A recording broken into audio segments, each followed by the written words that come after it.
नमस्कार प्रिय विद्यार्थियों, वीके नॉलेज इलेक्ट्रिकल में आप सभी का स्वागत है। वैकेंसी न्यूज़ अपडेट लेकर एक बार फिर उपस्थित हूँ। वैकेंसी है CSIR की। भाई जब इनका selection process exam pattern same है तो ये वैकेंसी एक ही बार में क्यों नहीं कर लेते। मैं तो हर बार बोलता आया हूँ, 2023 से ये लगातार वैकेंसी कर रहे हैं और इस बार जो वैकेंसी आई है वो है बॉटनी वाले सिस्टम की।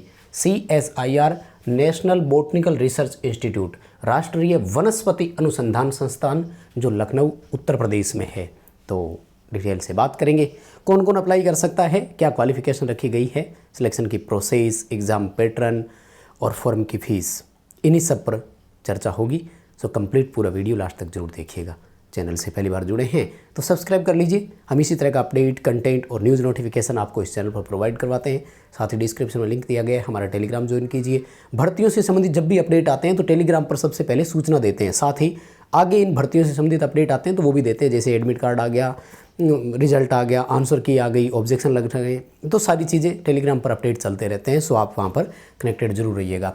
शॉर्ट में CSIR बोलते हैं और पूरा आगे जब डिटेल देखेंगे कौन सा CSIR है तो वह नेशनल बॉटनिकल रिसर्च इंस्टीट्यूट, जो कि लखनऊ उत्तर प्रदेश में है, और NBRI शॉर्ट में इनका नाम है। तो यहाँ वैकेंसी है माय डियर। टेक्नीशियन फर्स्ट जो ITI वाले हैं यहाँ पर, इनकी वैकेंसी है, और टेक्निकल असिस्टेंट जो डिप्लोमा वाले हैं, इसके अलावा जूनियर सेक्रेटरी असिस्टेंट, इनकी भी वैकेंसी है। यानी डिप्लोमा और ITI दोनों के लिए यहाँ पर वैकेंसी है। अगर आप इनमें से कोई भी क्वालिफिकेशन है आपके पास तो तैयार हो जाइए, कंटेंट आपके लिए ही है। आगे बढ़ने से पहले आप सभी से एक रिक्वेस्ट रहेगी कि प्लीज़ हमारे अपडेट वाले जितने भी वीडियो आते हैं इनको लाइक ज़रूर किया करें।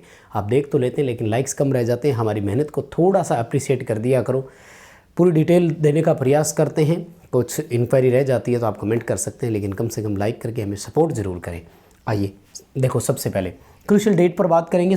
ऑनलाइन एप्लीकेशन जो है, रजिस्ट्रेशन इसका 3 मई 2025 सुबह 10 बजे से स्टार्ट हो जाएंगे और 2 जून 2025 इसके लिए लास्ट डेट है, शाम 6 बजे तक। तो समय निकाल कर इस दौरान आप जो है वो अप्लाई कर सकते हैं। मेन बड़ी बात होती है कि हम सोचते हैं सीटें कितनी हैं, पहले हमें वो बता दो। तो आ जाइए, मैं आपको सबसे पहले सीटों की संख्या, पे स्केल, उस पर एक चर्चा कर लेते हैं, हम एक नज़र डाल देते हैं। सबसे पहले देखो, टेक्निकल असिस्टेंट यानी तकनीकी सहायक, जिसके लिए क्वालिफिकेशन रखी गई है डिप्लोमा। किसमें डिप्लोमा हो, आपकी अपनी सीट के लिए। जैसे इलेक्ट्रिकल टेक्निकल असिस्टेंट है तो इलेक्ट्रिकल से डिप्लोमा हो, इलेक्ट्रॉनिक्स वाले हैं तो उनके लिए इलेक्ट्रॉनिक्स वाले हैं। कितनी कितनी सीटें वो मैं बता दूंगा। एक की क्वालिफिकेशन पर बात करेंगे, सबकी कॉमन रहने वाली है। टोटल पोस्ट है माय डियर यहाँ पर 9, लेकिन 9 किसी एक के लिए नहीं है। यहाँ पर इलेक्ट्रॉनिक्स भी है, इलेक्ट्रिकल भी है, मैकेनिकल भी होगा, पूरी डिटेल से बात करेंगे। अनरिजर्व की 4, एक OBC और 2 SC के लिए, और एक जो है वो EWS के लिए। हालांकि इसका इतना मायना है नहीं, हमें तो बाद में होता है ना कि इलेक्ट्रिकल की कितनी है, डिप्लोमा वाले अगर है तो भी। अगर पे स्केल की बात करूं तो लेवल 6 में रखेंगे, जिसका पहला बेसिक आपका 35,400 रुपये माय डियर। डिप्लोमा के लिए तो बहुत शानदार है यार। राजस्थान में JN लगते हैं बीटेक वाले, विद्युत विभाग की मैं बात कर रहा हूँ, और उनका 32-33 हज़ार रुपये के आसपास पहली बेसिक होती है। यानी बीटेक और डिप्लोमा वाले यहाँ देख लो ध्यान से, तो फ़र्क है। क्योंकि 35,400 में 55% आप महंगाई भत्ता और जोड़ लीजिए माय डियर। सैलरी कितनी होगी भाई, सैलरी कितनी होगी, सैलरी कम से कम भी 50,000 रुपये से ऊपर इन हैंड होगी आपके पास। बाकी अलाउंसेज और कितने भी मिल सकते हैं।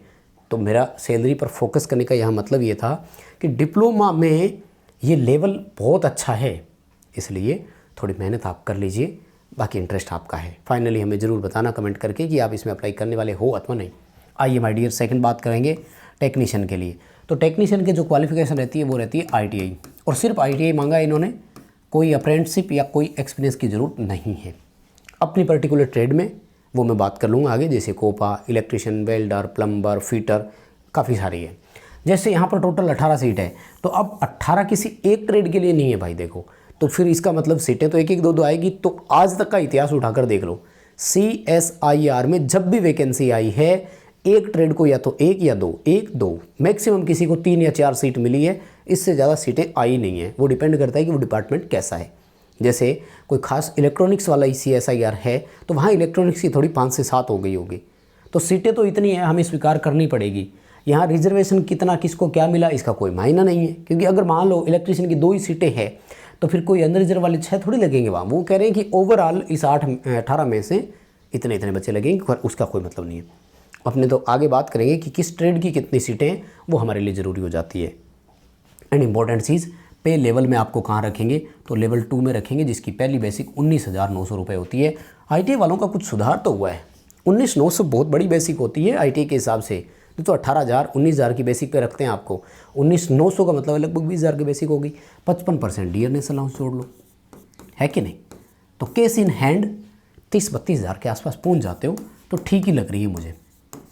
अदर अलाउंसेज नहीं जोड़ रहा हूँ मैं, बाकी अलाउंसेज जितने मिलेंगे वो फिर अलग है ही, वो आपकी किस्मत पर है। क्या क्या वहाँ के कुछ एक्स्ट्रा और क्या देते हैं, वो बहुत कुछ मिलता है, HRA ये वो दुनिया भर के। सरकारी का ठप्पा लग जाए ना, बहुत होता है, बहुत होता है। बिना कहे आपकी पेमेंट साल में 3 बार बढ़ती है। कितनी बार? 3 बार। गुरुजी 3 बार कैसे? 2 बार तो बढ़ता है महंगाई भत्ता, डियरनेस अलाउंस बढ़ता है देश की महंगाई के अकॉर्डिंग। 2 बार, एक बार जनवरी का बढ़ता है, एक बार जुलाई का बढ़ता है, वो 2-3 महीने बाद अनाउंस होती है, वो कोई बात नहीं।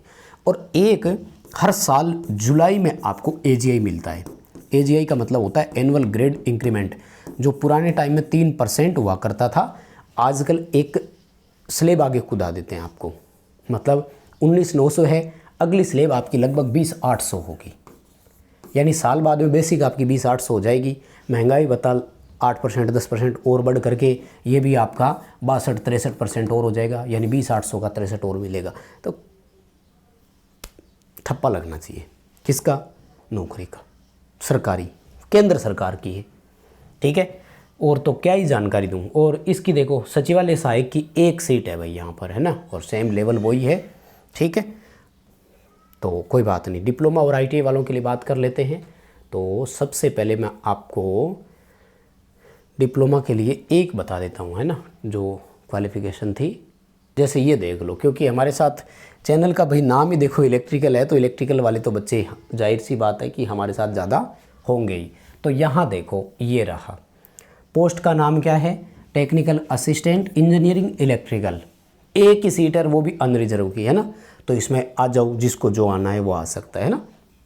अनरिजर्व का मतलब ये होता है कि इसमें OBC वाला भी भर सकता है, SC ST कोई भी हो, सब उसी में जाएंगे। 28 वर्ष मैक्सिमम एज है, तो 18 से लेकर 28 वर्ष की एज हो गई, ठीक है। ये अनरिजर्व कैटेगरी के लिए। रिजर्व कैटेगरी वाले एज पर रिजर्वेशन अपना यहाँ पर जोड़ सकते हैं। जैसे OBC को 3 साल का रिलैक्सेशन है, SC ST को 5 साल का रिलैक्सेशन है। तो वो सारी रिलैक्सेशन और नियम जो भी गवर्नमेंट ऑफ इंडिया के है वो आपको मिलेंगे। 35,400 बेसिक है, इस पर बात हो ही चुकी है। और देखो, ये कह रहा है सारा कुछ मिला करके 75,000 मिलेंगे, मैंने तो 50,000 ही बताया था। ये क्या करें, 75,212 रुपये आपको हर महीने मिलेंगे। तो फिर तो भाई मुझे लगता है बहुत ही होता है, ये कर लो मेहनत। एक सीट अब करेंगे क्या, वो भी तो है ना। इलेक्ट्रिकल इंजीनियरिंग में डिप्लोमा होना चाहिए 3 साल वाला बस, ठीक है। और 60% नंबर होना चाहिए और 2 साल का अनुभव होना चाहिए, ठीक है। 2 साल का अनुभव और 55% जो है, कितने, सॉरी 60% है, सॉरी 60% से आपका डिप्लोमा होना चाहिए। और सिलेक्शन प्रोसेस की अगर मैं बात करूं तो सेम वही जो हर बार की तरह देते हैं। अगर एक भी CSIR का आपने देखा है तो पूरी डिटेल आपको पहले से भी पता होगी यहाँ पर, है ना। सबसे पहले आपको ये ट्रेड टेस्ट के लिए बुलाएंगे और उसके बाद में जो है आपको एग्ज़ाम के लिए बुलाएंगे, जो कि CBT मोड होता है। वैसे CBT मोड में इन्होंने बताया कि 3 घंटे में 200 क्वेश्चन आएंगे, लेकिन ऐसा नहीं होता है। टाइम जो है वो डिवाइडेड होता है आपको, है ना। जैसे सबसे पहले मेंटल एबिलिटी के 50 क्वेश्चन आएंगे, 1 घंटे के लिए मिलेंगे, 100 नंबर सही करने पर मिलेगा। और यहाँ कोई नेगेटिव मार्किंग नहीं होती है, लेकिन इस पेपर को आपको क्वालिफाई करना ज़रूरी होता है, नहीं तो मेरिट ही नहीं बनेगी। अगले 2 पेपर आपके चेक ही नहीं होंगे। जो मेरिट बनेगी वो 2nd और 3rd पेपर की बनेगी। आधा घंटा मिलेगा 50 क्वेश्चन करने के लिए। यहाँ देखो ध्यान से, है ना। जनरल अवेयरनेस और इंग्लिश के 25-25 क्वेश्चन आएंगे। सही करने पर 3 नंबर मिलेगा, गलत करने पर 1 नंबर काट भी लिया जाएगा, यानी यहाँ पर 1 नंबर की नेगेटिव मार्किंग भी रहती है। फिर तीसरे पार्ट में आपके 100 क्वेश्चन आएंगे, 90 मिनट के अंदर आपको करना होगा। आपका कंसर्न सब्जेक्ट से रिलेटेड होगा। जैसे अगर आप डिप्लोमा उससे है इलेक्ट्रिकल से, तो इलेक्ट्रिकल के संबंध में आएगा, ठीक है। एज की छूट और उस पर मैं बात कर चुका हूँ, ज़्यादा उस पर ध्यान देने की ज़रूरत है नहीं। अब आ जाइए माय डियर, टेक्नीशियन पोस्ट पर एक नज़र डाल देते हैं। और सबकी क्वालिफिकेशन, एज वो सब फिर सेम रहेगी यहाँ पर। तो मैं आपको सिर्फ नेक्स्ट बाद में क्या करूँगा, पदों की संख्या ही बताऊँगा कि किसके लिए कितने पद है, ठीक है ना। यहाँ 2-3 चीज़ें देखो। सैलरी आपको भी मैंने 30-32 हज़ार बताई थी ना, 41,237 रुपये सैलरी मिलेगी आपको हर महीने। तो लगभग चलो ऊपर वाले 2-3 और वैसे काट दो, 41,000 रुपये सैलरी ITI वाले को पहली सैलरी। बहुत मुश्किल है माय डियर, बहुत मुश्किल है। राजस्थान में ये आपको तब मिलेगी जब आप 12 साल की नौकरी कर चुके होंगे विद्युत विभाग में। जो अभी राजस्थान विद्युत विभाग का वेट कर रहे हैं या नौकरी की तलाश कर रहे हैं ना, इधर भी थोड़ा सा ध्यान दे लो। अगर सिलेक्शन हो जाता है तो बेड़ा पार है। 28 साल की एज है, तो ये भी मैं आपको बता ही चुका हूँ, 18 से 28 वर्ष है। फिर OBC वालों के लिए 31 हो जाएगी और SC ST के लिए 33 साल की एज हो जाएगी। मांगा क्या है माय डियर इन्होंने, 1 साल का अनुभव है आई थिंक कि नहीं है, नहीं है, सिंपल है। 10th होना चाहिए और ITI सर्टिफिकेट NCVT हो या SCVT हो अपनी रिलेवेंट ट्रेड में, यानी मोटर मैकेनिक या इससे आपने जो है वो ITI कर रखी हो। ठीक है, तो आ जाओ फिर फटाफट से आपको मैं अब सारे ही बता देता हूँ भाई। सेकंड है लेबोरेटरी असिस्टेंट या केमिकल लैब। तो केमिकल लैब में या केमिकल लेबोरेटरी के नाम से ITI होती है, वो अगर आपने यहाँ करी हुई है तो आप अप्लाई कर सकते हैं। और आपके लिए 4 सीटें हैं माय डियर। बाकी एज और क्वालिफिकेशन सेम रहेगी, फिर रुपये वही 41,237 है ना। और एज 18 से 28, 31, 33 सबका लिख दिया इन्होंने। खैर तो वो छूट वाली बात इसमें आएगी। 55% नंबर 10वीं में साइंस सब्जेक्ट होना ज़रूरी है और आपका ITI का सर्टिफिकेट आपके पास होना चाहिए।